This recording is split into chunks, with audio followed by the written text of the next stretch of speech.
আমি কিছুদিন আগে আমাদের ভারত সরকারের মৎস্য এবং পশুপালন মন্ত্রী আমাদের গিরিরাজ সিংজি এবং আমাদের প্রতিমন্ত্রী এই দপ্তরেরই আমাদের সঞ্জীব বলিয়ানজি, এই দুজন মন্ত্রীর সাথে আমাদের কৈলা শহরের যে মনোকাস্টম ল্যান্ড যে স্টেশন সেটা এবং আমাদের খোয়াইয়ে যে স্টেশন আছে সেগুলি খোলার ব্যাপারে আলোচনা করেছিলাম এবং আমাদের MOS সঞ্জীব বলিয়ানজির কাছে একটা চিঠিও আমি লিখেছিলাম, যাতে করে এই যে অনেকদিন ধরে বন্ধ থাকা ল্যান্ড কাস্টম স্টেশনগুলি খোলা হয়। আমাদের ত্রিপুরা যে প্রচুর মাছের ডিমান্ড, বিশেষ করে বাংলাদেশ থেকে আমরা আমদানি করি, আমাদের এখান থেকেও অনেক জিনিস বাংলাদেশে রপ্তানি হয়। তো অনেকদিন ধরে আমাদের ব্যবসায়িক যারা তাদের থেকে এবং সাধারণ মানুষের কাছ থেকে ত্রিপুরা রাজ্যে মাছের যে চাহিদা, সেই চাহিদা পূরণের জন্য আমাদের বাংলাদেশ থেকে আমাদের আমদানি করতে হয়, আমরা জানি। তো সবার জন্য যাতে সুবিধা হয়,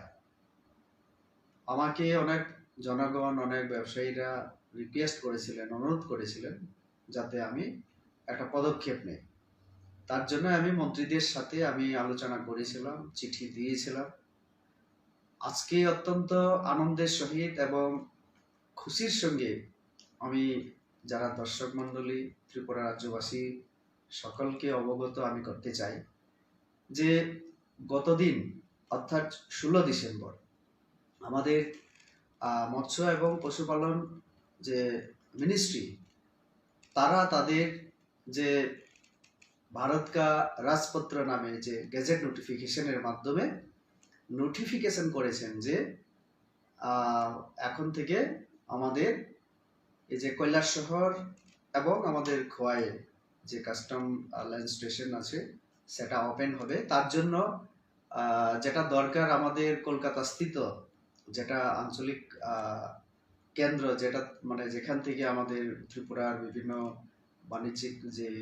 স্টেশনগুলিকে দেখা হয়, তাদেরও নির্দেশ দেওয়া হয়েছে যাতে সেটা খোলার ব্যাপারে দ্রুত পদক্ষেপ নেওয়া হয়। তো আমি এই ব্যাপারে আমাদের যে কেন্দ্রীয় মন্ত্রীদ্বয় গিরিরাজ সিংজি এবং বলিয়ানজিকে আমার তরফ থেকে এবং আমাদের পুরো ত্রিপুরা রাজ্যবাসীর তরফ থেকে অসংখ্য অসংখ্য ধন্যবাদ এবং জ্ঞাপন করি, এবং সেই সাথে ত্রিপুরাবাসীকেও অনেক অনেক ধন্যবাদ এবং শুভেচ্ছা।